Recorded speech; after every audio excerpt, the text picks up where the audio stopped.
The metaverse has the ability to slow down time. Let me explain. If you haven't seen my content before, I'm Jerry, the forensics weirdo, and I talk a lot about emerging tech and the forensic value it has for litigation and investigative matters.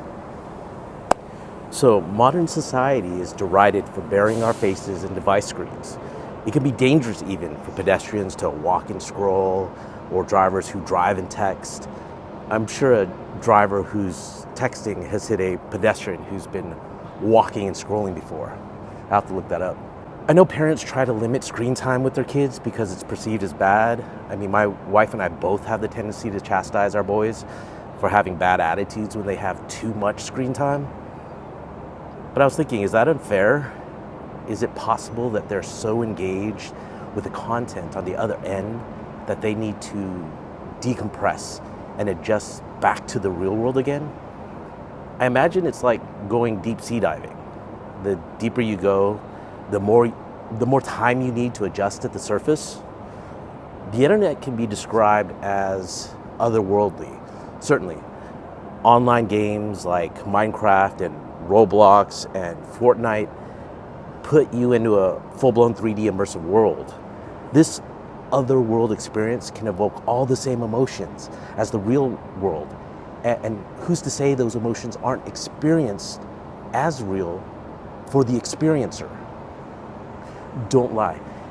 You yourself are surfing the internet and you've cried at an emotional TikTok or Facebook post. I'm sure of it. I have. Shoot, grown men throw food at the TV screen when watching sports and their teams are losing. They're all in a way virtual experiences that evoke real world emotions. And the adjustment back to the real world might take time. Anyway, the virtual planes of existence are exciting when new things are new. Time moves more slowly because you're taking in new sensory experiences. This is the beauty of traveling to overseas destinations that you've never visited before, or learning a new language and trying to speak it. Every moment is savored for the memorable moments that they are.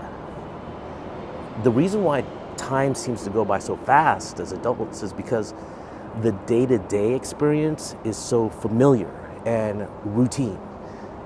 I complained to my wife this morning that I just want time to slow down so I can experience more time with the kids. It's going by too fast, too darn fast. So visiting the metaverse will be like visiting new overseas locations, but not by airplane. It'll be through device interfaces, but ones that aren't traditionally handheld. The metaverse will offer something new where your entire body is transported into a new place.